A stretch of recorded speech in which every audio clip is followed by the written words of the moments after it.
Good afternoon. My name is Lauren Williams, Adult and Community Services Manager for the Columbia Public Library, which is part of the Daniel Boone Regional Library System. Thank you for being here today for our Lunch and Learn. Today's program on the Sunshine Law is co-hosted by the Library and the League of Women Voters of Columbia Boone County.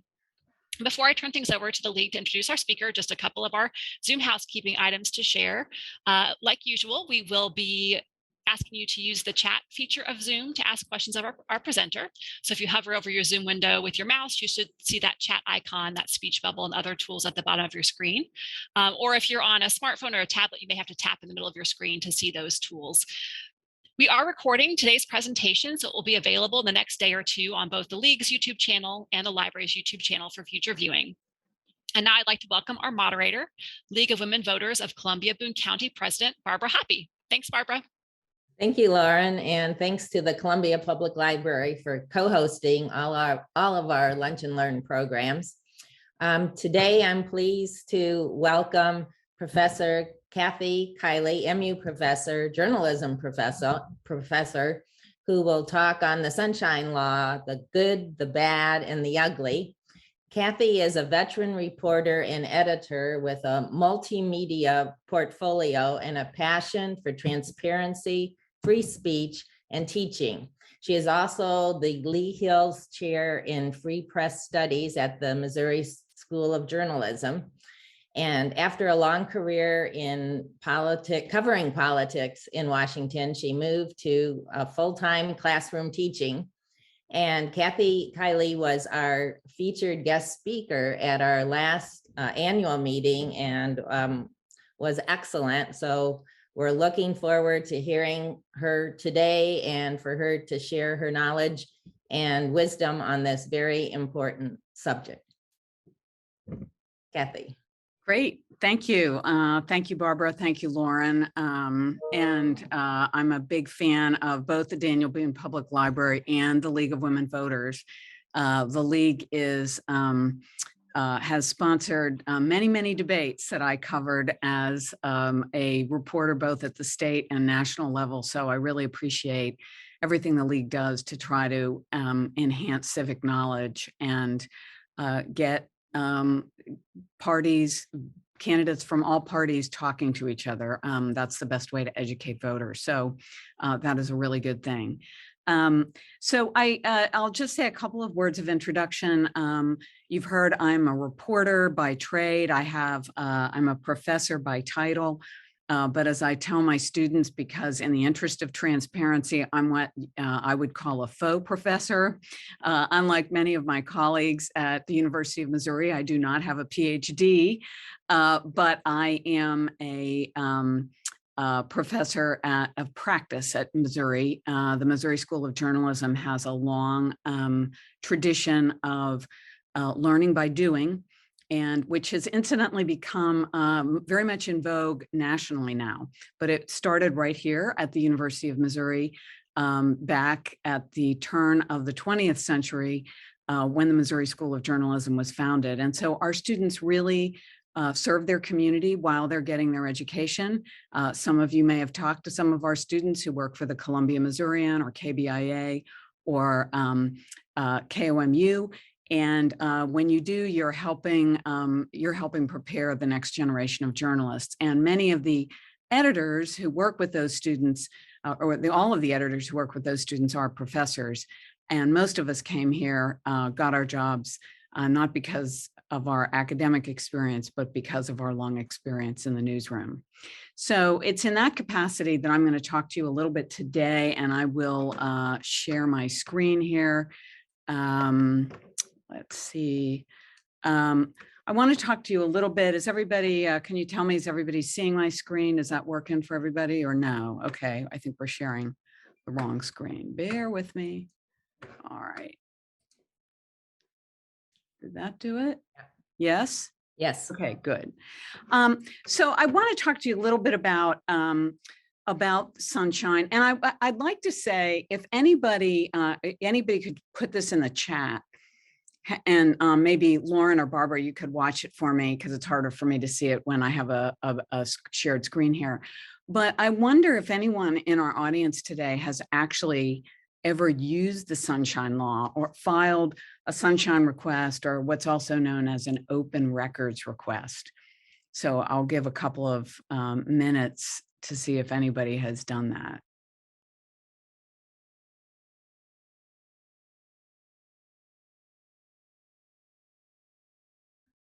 Any takers there on our chat? No.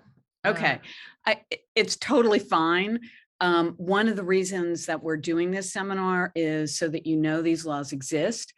They are, excuse me, they tend to be used a lot by journalists, but they are not the suite of laws that we refer to as sunshine laws. And we'll talk a little bit about what that includes. Are really, we talk about them a lot as journalists, and we tend to use them a lot as journalists, but we use them in the public interest. And I think it's really important for everybody on this call to understand that these are not journalists' laws. They are laws in the public interest. And so sunshine, why are they called sunshine laws? Well, let's talk a little bit about that. And sunshine is said to be the best of disinfectants. And that is a famous quote, and we will, let me see if I can make my, okay. So I said, I wanted to talk about the sunshine laws, the good, the bad, and the ugly. And let me go back. Oops, sorry. That jumped on me. Sorry about that. So the sunshine laws, I'm going to try to drag this to another screen. The sunshine laws, what is good about them is that we have them. We are unusual I mean, other countries have sunshine laws like ours, but we really pioneered it here in the United States, and other countries followed suit. There are only a few countries, I think Finland is one, that had anything like a sunshine law before we did in the United States. So it's great that we have them. What sunshine laws do is they basically say the public has the right to know. It is the public's information. When we ask for information from the government, that is information or data that was compiled using your tax dollars. So you have a right to that information. There are exceptions. You don't have a right to my medical records. You don't have a right to know what my social security number is, nor do I have a right to know yours. But so like every right, there are carve-outs, and in this case, it's a balance between the public's right to know and privacy. But the main thing to keep in mind is the idea behind the sunshine laws is that public information is public property. So it's great that we have sunshine laws. The bad, they can be difficult to use. Enforcing sunshine laws or living up to sunshine laws requires having government staff that's dedicated to fulfilling sunshine requests. Sometimes that's the first thing to go in the budget. Sometimes it can be very confusing to use sunshine laws. So that's the bad side. And the ugly is that even if you do use the sunshine laws, making sunshine requests can require a lot of persistence and patience, because we don't, in many agencies, don't have, as I said, the staff or the funding to fulfill all these requests. And then there's sometimes some willful foot dragging. And so it's not an easy thing to use all the time, but it is great that we have these laws, and we can move to get them better enforced. There was a really big case decided, I believe it was last year, against the state of Missouri. Elad Gross won a big settlement because he said the state wasn't acting in the spirit of the Sunshine Law. And so even it can sometimes take going to court, but the fact is we can get this idea of having the public access enforced. So I wanted to show this. I'm just going to show this short little video clip, and because this to me underscores why the Sunshine Law is important. This is just amateurish video shot on my iPhone through the window of a car in January, in Niger. It's one of the poorest countries on earth. I was there doing a training for journalists as part of a State Department project. But I think one thing I want to point out to you is the roads aren't paved. And yet there are big houses behind high walls that have lots of satellite dishes. So it's not that there's certainly not a lot of wealth in Niger. But why are these roads unpaved? And I think one reason is that it's not that the people aren't good people. I will tell you, I met some really terrific, wonderful, brave people in Niger, which is under attack by terrorists who are doing really great things. I've thought a lot about this, and as I travel, when we talk about American exceptionalism, when you see scenes like this, you do feel pretty lucky. You know, how did we get to grow up where we grew up and not in a place like this? And it's not because of the people. It's not, the exceptionalism is not us, the people, because people are pretty much the same, the world around. What's exceptional about America is our system of government.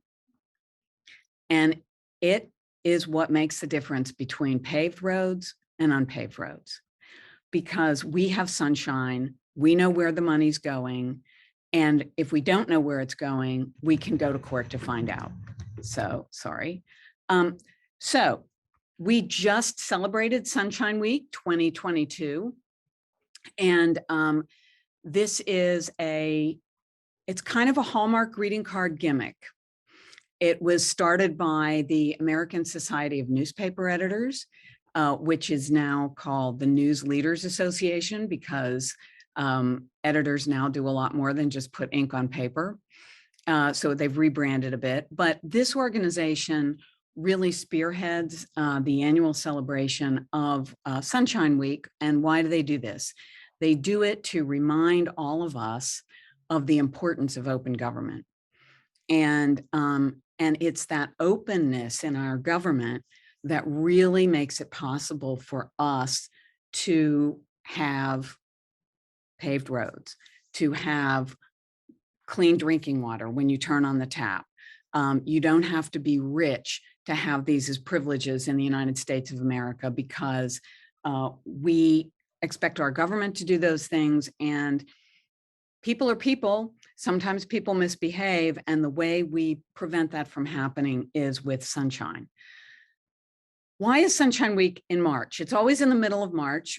And the reason it's in the middle of March is it's set to coincide with the birthday of James Madison.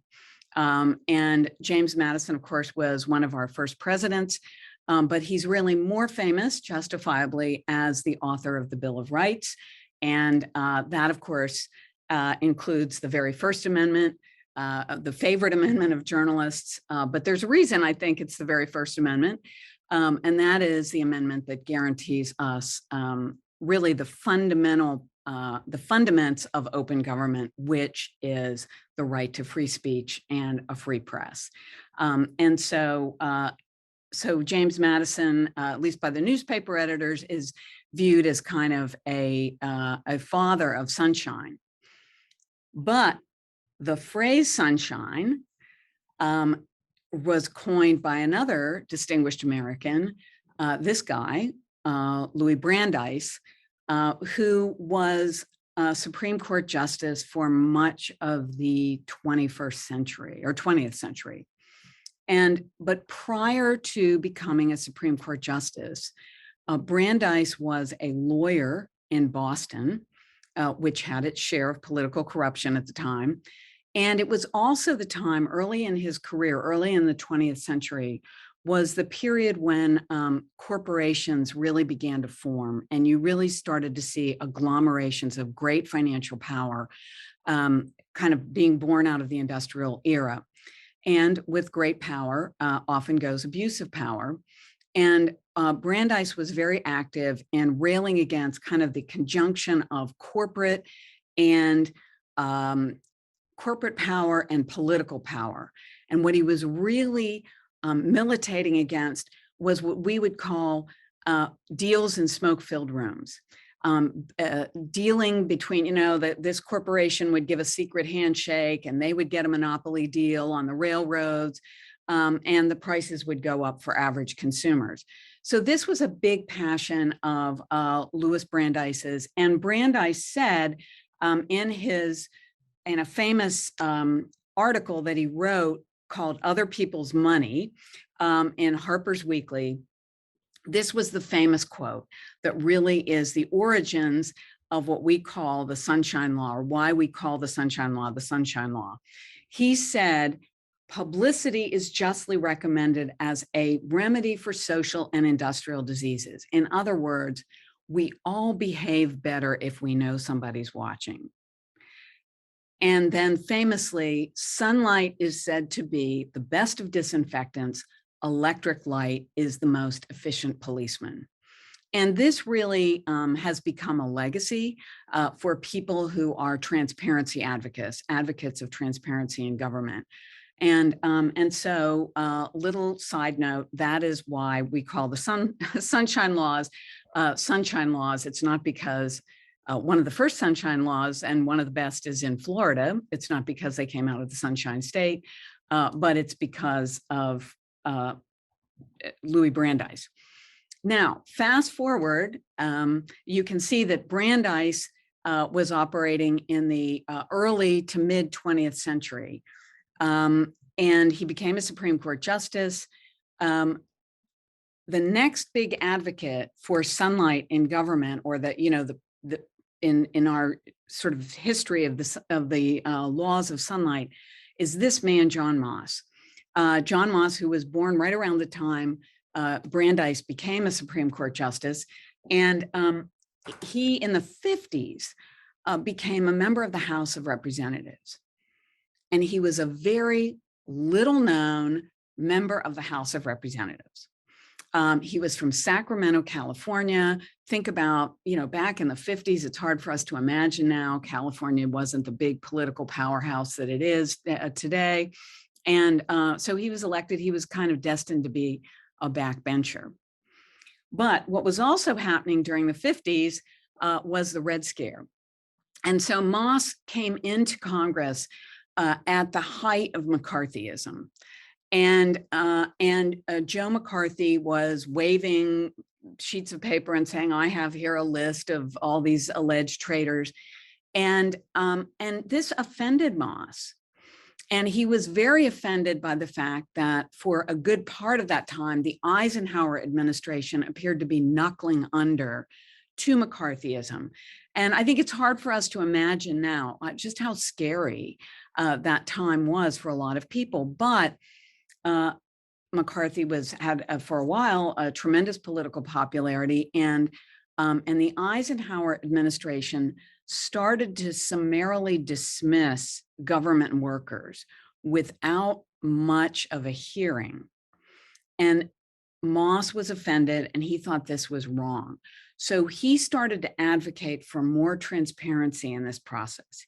He wanted more information. Who was getting fired? Why were they getting fired? And that was really the beginnings for him of what would be a decades-long crusade to get more openness in government.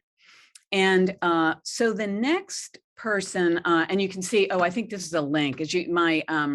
I'll share this later, but I've hot linked almost everything on this slideshow, so you can take a look at it later. But Moss was beavering away in Congress, trying to convince people that we should have more openness in government, and we should have a law that requires government to make some of this information available. And he started out, I believe he was a Democrat, but he started out butting heads with the opposite party, the Republican White House. But by the 60s, of course, we had a Democratic White House, and Vietnam had started. And there was a lot of secrecy around how that war was being prosecuted and increasing controversy. It was kind of started, and as some of you history buffs may understand, in a kind of fly-by-night way. There was never a formal declaration of war by Congress. And so Moss started actually butting heads with the then president, Lyndon Johnson. And here's a quote from an obituary that when I found this, I was really delighted, because the guy who wrote the obit, who is now no longer with us, but a wonderful writer whom I knew, this is from his obituary of John Moss. And he is recounting that Moss drove Lyndon Johnson up the wall because he was so dissatisfied with the level of information he was getting that he went to Vietnam himself, and he started holding hearings. But this just caused him to redouble his efforts to get some sort of a law in place that would require the government to turn over information when the public asked for it. And eventually, Congress operates in very slow ways, and I know, because I covered Congress for many, many years. And sometimes it takes many, many years to convince people. But finally, in the mid-60s, remember, he was elected in 1953, John Moss was able to convince enough of his colleagues in the Congress to approve the Freedom of Information Act, which is the federal version of the Sunshine Law, and also known by its initials as FOIA.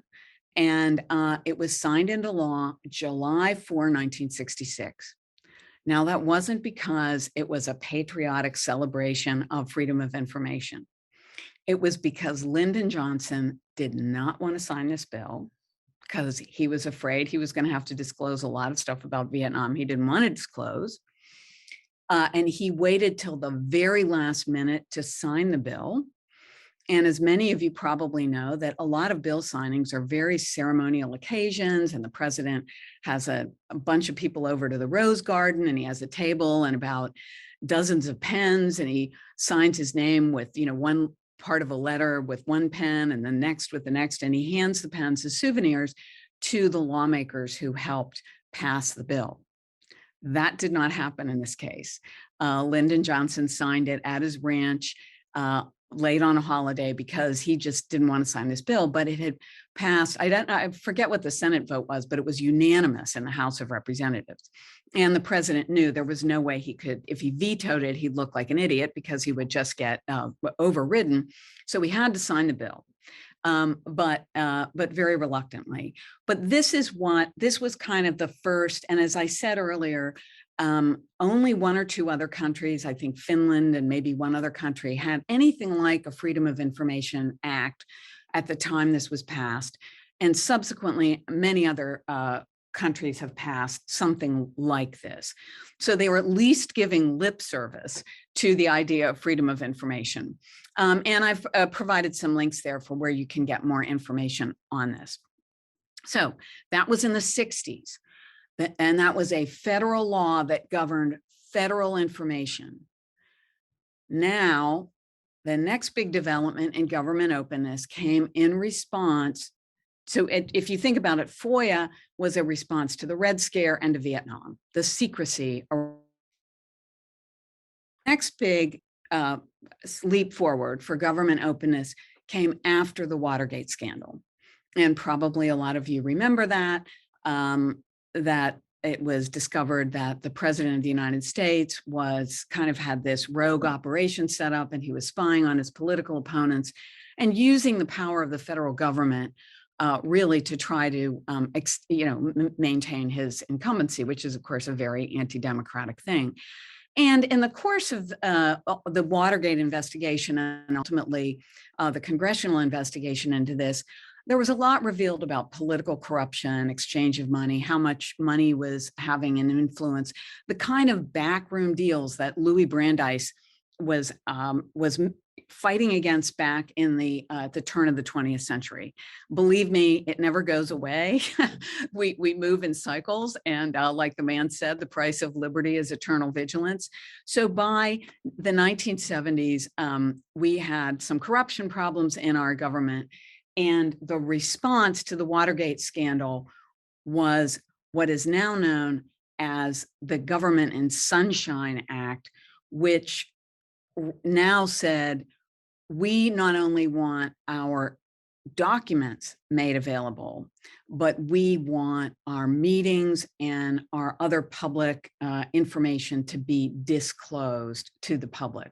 So it was really more about government meetings, but it along with freedom of information, the Freedom of Information Act, this law kind of cemented the principle that government business belongs to the people and it should be open to the people, with some exceptions, reasonable exceptions for privacy.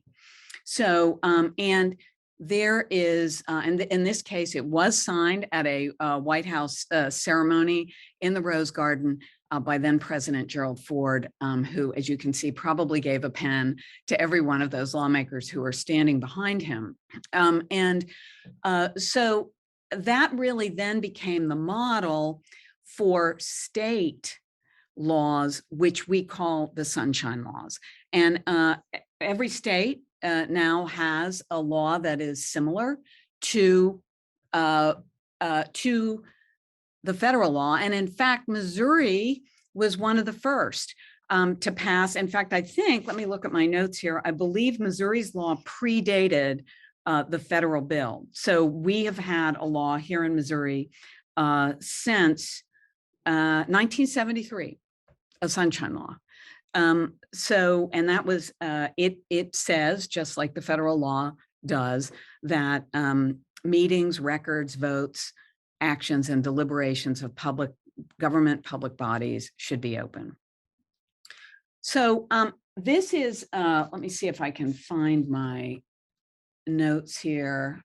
I don't think I have, oh, sorry, I don't have this up, but there are some charts that I can add into this. When I say that this is not a law just for journalists tend to use it more because it is not easy to use. And we get paid to do this stuff, so you don't have to, but you can use it yourself. It is a law for citizens so that citizens can get information that's important to them from the government.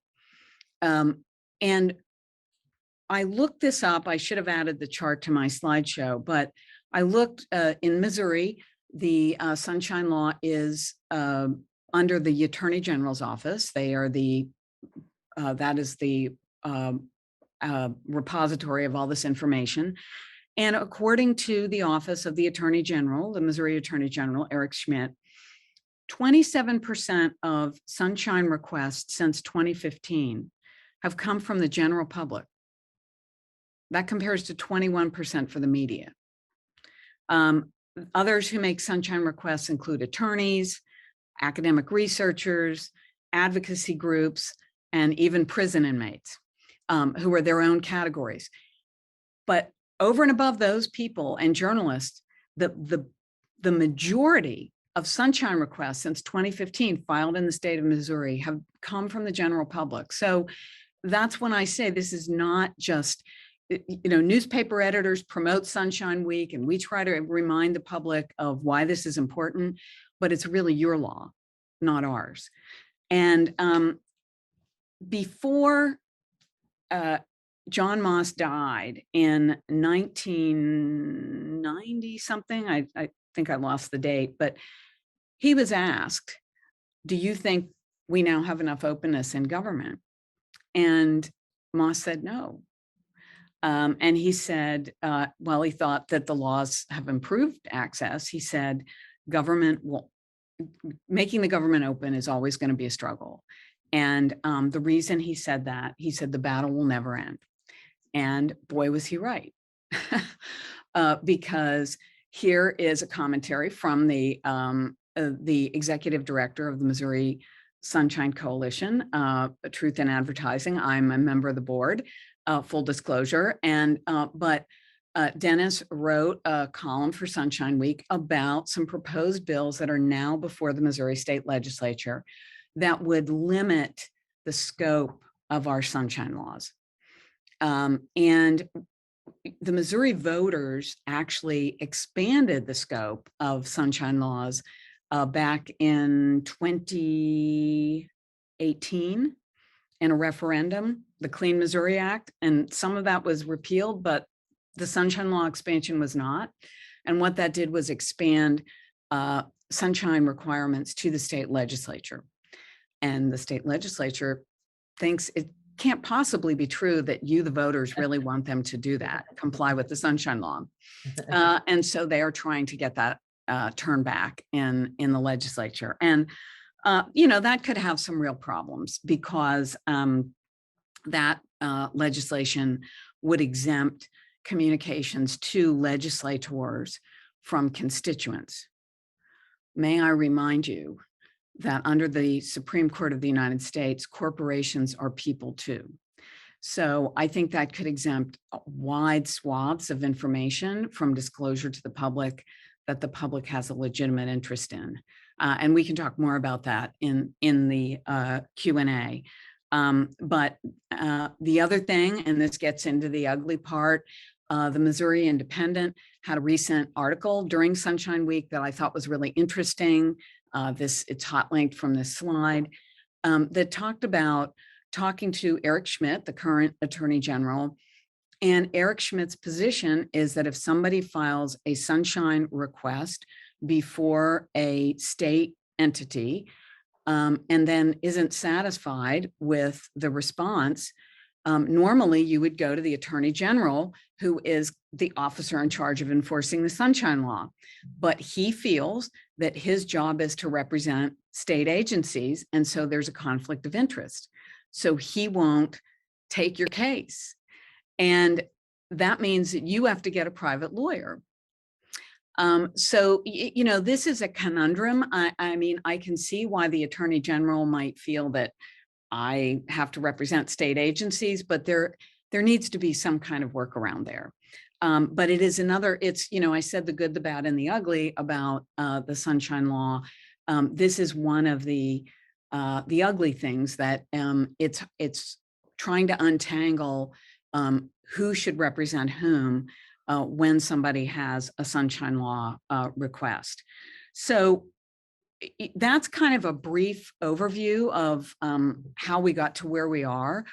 And I would just say that for the most part, as a professional journalist, we are big advocates and heavy users of the Sunshine Law, but that's not our go-to. I mean, the first thing you should do as a citizen is what we do as a journalist, which is to go in the front door and ask for the information because you are taxpayers and you own that information. And unless there is a really compelling privacy need, you should have it. It's a lot faster to get the information if you call an office or write to an office and say, I need this information. We go to Sunshine Laws only when the answer is no. And when the answer continues to be no, after a lot of persistent questioning. So we tend to use the Sunshine Law sparingly because I think if you overuse it, you give credence to an argument that, oh, this is more trouble than it's worth. It costs us a lot of money to fulfill these requests. So we try to use it sparingly, but just the fact that it's there, I think tends to make government more open because they know if they say no, that sunshine request is coming. And so again, I will share this slideshow, but there are resources out there for how to file a sunshine request. And lots of information on these sites on how to do it. Some of them will walk you through how to make a request step by step. And then I've put some sources, some source articles in there too. So I am going to stop the screen share if I can find this and just answer some questions. I have a runaway mouse here. Okay. Oh, thank you so much for that historic and really good perspective on the Sunshine Law and how it arose. I noticed that you had asked the first question about if anyone had done a sunshine request. And Amy Sue Gwynn said she had requests for emails. And then I put in also when I was on city council, we had a variety of requests for communications and city information, which the city clerk always handled and got information from us from emails if she needed it for some particular thing. So we did have a couple people involved in sunshine requests. I have one question that someone submitted before your talk, and I'll ask that and then give people a chance to enter more questions. And we do have questions. And I'm seeing the chat now. So yeah, okay. Yeah. The one I received was from Dick Parker. Is it legal for 2 or more members of a committee, probably a city committee, to discuss committee issues if there are less than a majority of the entire committee present? You know, that's a great question. And it is a fine point of the Sunshine Law that I would have to go back and research. But the idea behind the law is that you don't want official business being done without there being public notice. So I would actually have to go back and look and see what the rule is on how many people can meet. But I would say this, that if official business is being conducted, somebody could make a case that the Sunshine Law was being violated. One of the other important things that I didn't mention that the Sunshine Laws generally require is that there be adequate public notice of a meeting, so that the city council can't decide, or the school board, or whatever public entity it is, can't decide, oh, we're going to have a meeting and pass this law in 5 minutes. So there has to be some ability for the public to make itself heard and to be there. And so I would think these gray areas of, can you have coffee with your colleague and maybe discuss business? That really depends on the state, and you'd really need to look. And I would honestly want to talk to a lawyer about that, because I haven't had that case in front of me in Missouri, so I just don't know. But Right. the spirit is public business should be conducted in public. And that's why you have, I'm sure, Barbara, you could talk about this from your experience on city council. There are segments of public meetings where the board might go into executive session because there are sensitive personnel matters or something like that. And so there is the opportunity, if there's a legitimate reason, to have a behind closed door session, but it really has to be justified by privacy concerns. Right, and you have to sort of announce generally what it is, so there's some disclosure there. I was also thinking about if several city council persons were getting together for dinner, that's sort of one of those gray issues. So it's, if you're deciding what to do with trash in Columbia, it's a problem. But to mention the hottest topic in town, right? Yeah, right, exactly. Right. So we'll get to these questions here. Let's see, Linda Smith, is each state allowed to set its own standards for timely response? And how can the legislature, okay, we'll just take that question first. Yeah, I would say, these laws vary state to state. I mean, that's the thing about the United States of America. We are a federation, more of a confederation, and we don't like centralized power in this country. So if the information you're seeking is federal information, information before a federal agency, that's going to be governed by FOIA, and that has one set of timetables. And I honestly don't know what they are. I mean, I go to some of the sites that I recommended and linked in this presentation to find out, oh, what is that FOIA deadline again? It's a short turnaround for federal, but each state is going to set its own clock, really. And I did look at the Attorney General's site a little bit before, and it looks like Missouri generally requires 3 days, but if it takes longer, you just have to let them know in 3 days. Yeah, I mean, keep in mind, yes. And this is why we say, use a sunshine request more as a last resort, because 3 days just means the agency has to get back to you in 3 days, but that might be, it's going to take us 2 years to get you this request. Now, then at that point, you can appeal it, but they just need to make contact with you, and it can be very minimal. It doesn't mean you're going to get your information in 3 days. Right. And depending on how specific and detailed and how extensive it is versus basic. Yeah, that's actually a great point, Barbara, that one of the tips that we always give, and you'll see on a lot of these sites, when you're making a sunshine request, be as specific as possible, because it's really easy for an agency to ignore your request or even dismiss your request by saying the term of art is overbroad. It's overbroad. So if you say, I want all the emails from the University of Missouri, they're going to say that's overbroad. But if you say, I want the emails from April, May, and June sent by Professor Kathy Kiley that mention the Sunshine Law, you're much more likely to not only get a response, but get a response in a timely fashion because you've targeted what you're asking for. Oh, thank you. There's a second question from Linda Smith. How can the legislature overturn a ballot initiative without going back to the voters who passed the Clean Missouri Amendment? Would this likely be litigated if it's passed by our legislators? You know, that's a great question. And I don't know, but I just know the laws are there. They are before the state legislature now. And I believe one of them passed out of committee to the Senate floor. You know, whether they will be acted on, I don't know. That's the kind of thing House and Senate leadership might be looking at because, you know, when you have a limited legislative session, as the Missouri General Assembly does, one of the questions before the leaders is going to be, well, I've got all these things I have to do and bills that have to pass. Am I really going to mess with one that might be declared invalid or unconstitutional? So it's a great question. I don't know how that would work, but they're trying. That's right. We'll watch how it unfolds. Yeah. There's another question by Jeannie Lahman.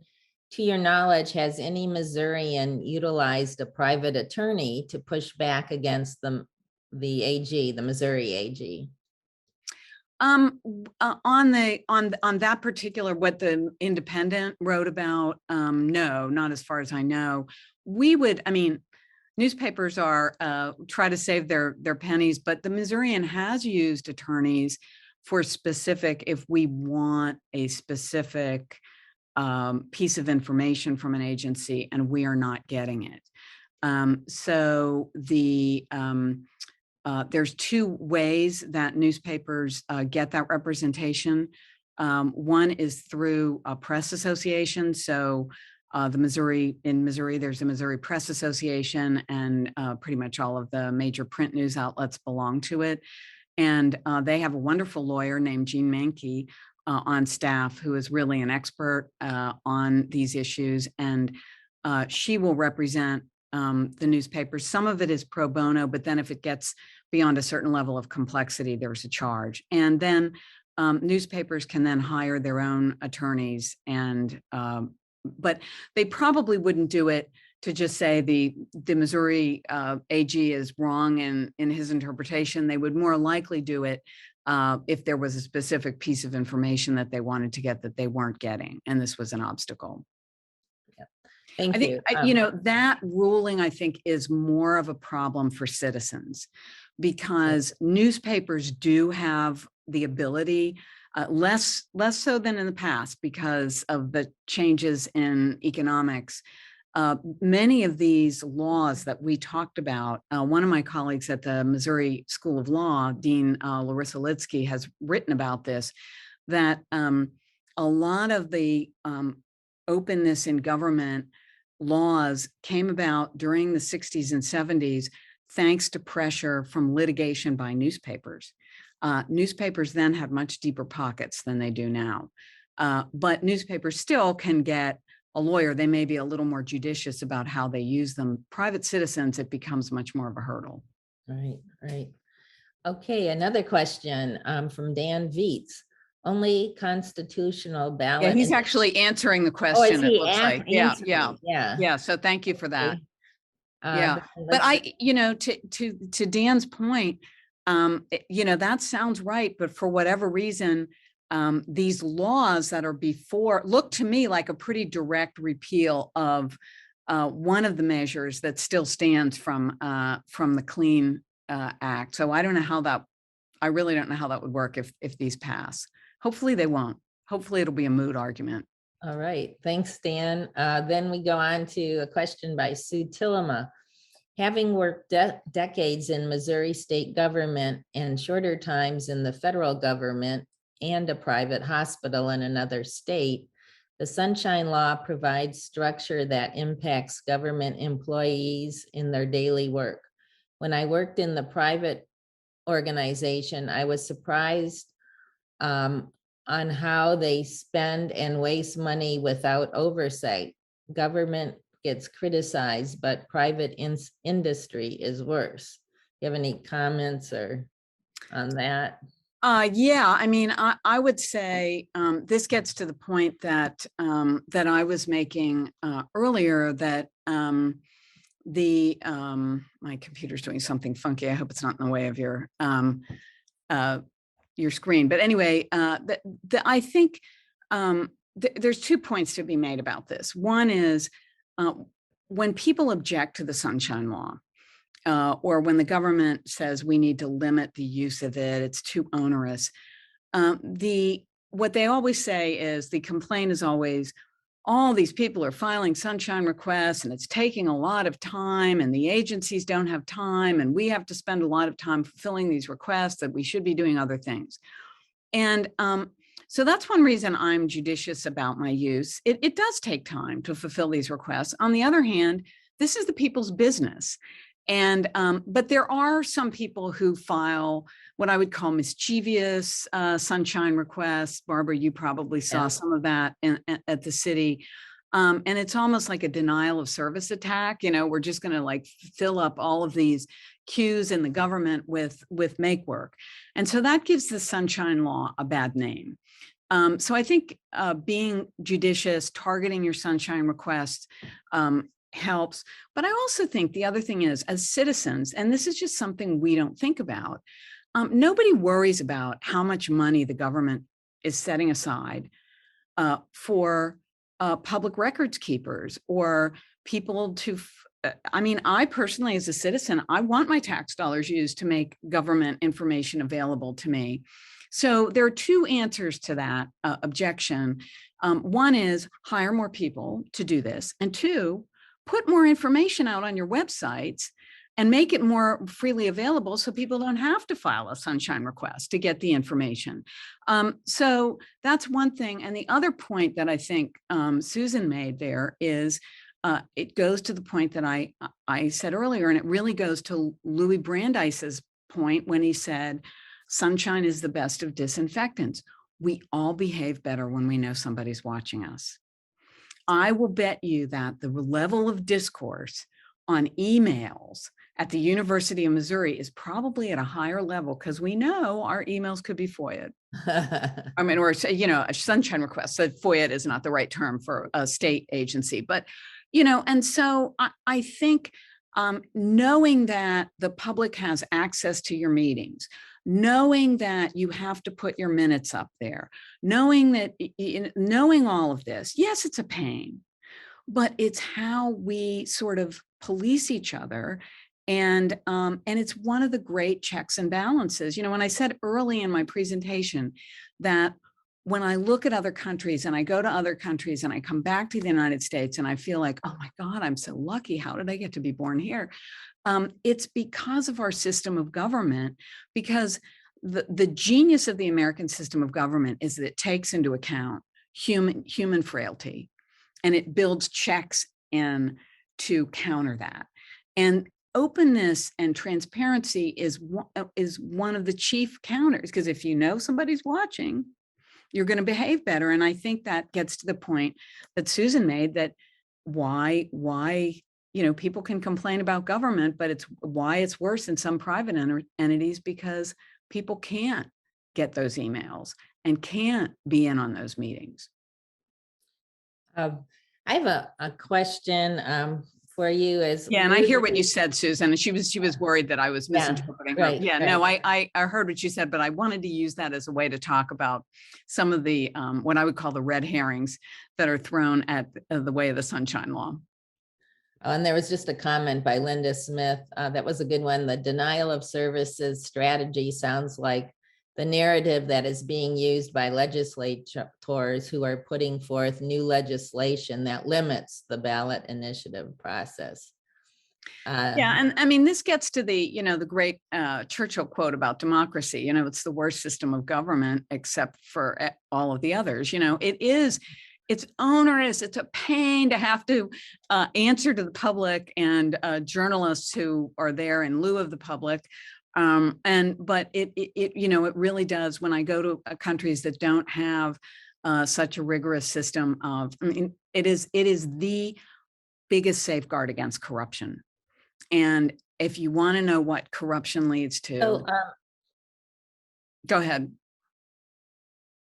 Oh, go ahead. Yeah, no, I was going to say, look at some of these other countries, and where you have a strong free press and you have strong laws mandating government transparency. You have less corruption. I think the biggest supporters of laws like this should be business, because it makes.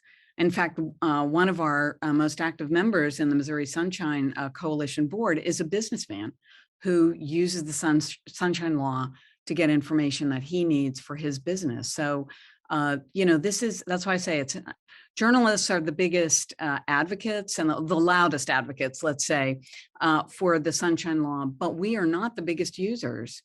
And I just think more people need to understand the power that this gives you as citizens and advocate to keep it. So I two quick questions. What do you see the future of the Sunshine Law sort of nationwide with so much concerns about the future of democracy and the free press? Yeah, well, I think the biggest concern is the one I alluded to earlier, which is the leading advocates for a lot of these laws were major news organizations that in the 60s and 70s had very deep pockets. Some of those organizations no longer exist. The ones that still do don't have the kind of financial resources that they used to. And I'll just very briefly explain the reason why.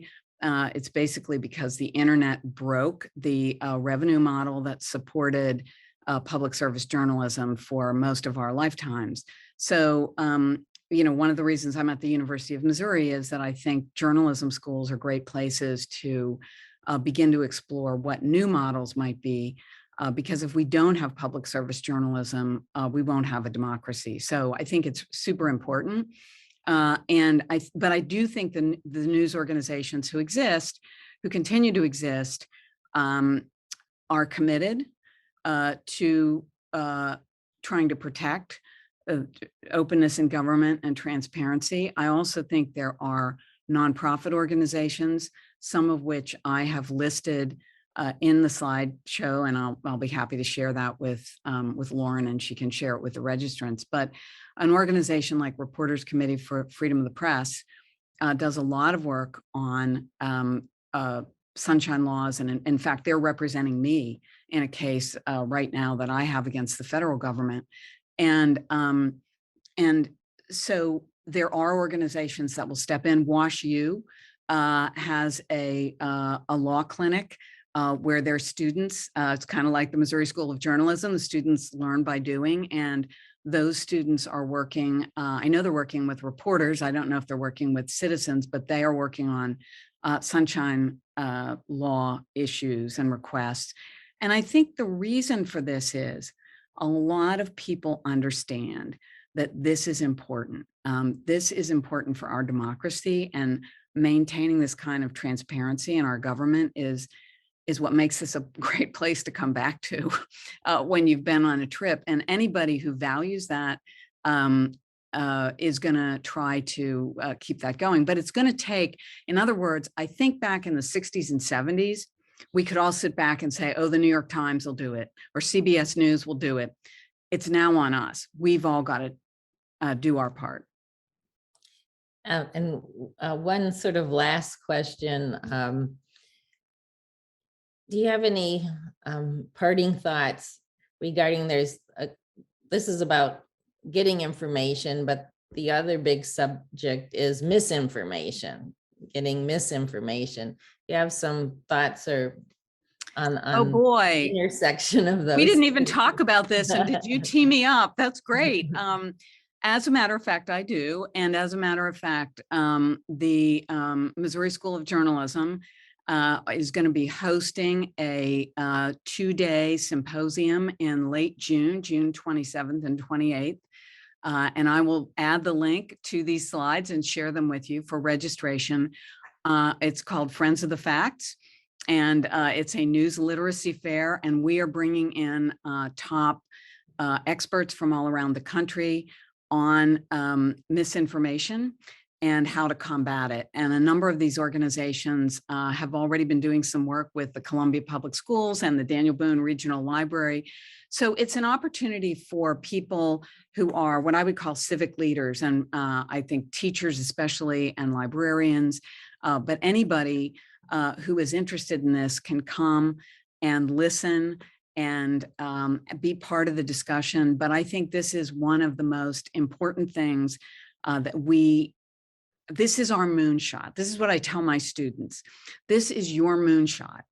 We have this fantastic technology that has completely altered our world. And like any technology, it can be used for the good and it can be used for the bad. And we are really at a tipping point. Which way are we going to go? And that's why I'm hosting this, so that we can kind of spread the word, and I can bring in some people who really are experts and have some great ideas and tools. And it's important not only for people here to hear from them, it's important for them to hear from us, from you, about what you're seeing out there on your media feeds and your kids' media feeds, so that we can really try to get our arms around this. But this is another thing where it's on us.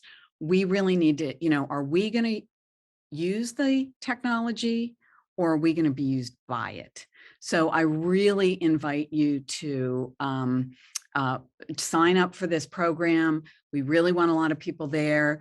It's dirt cheap, but it's dirt cheap to attend, but you'll really get some high quality information.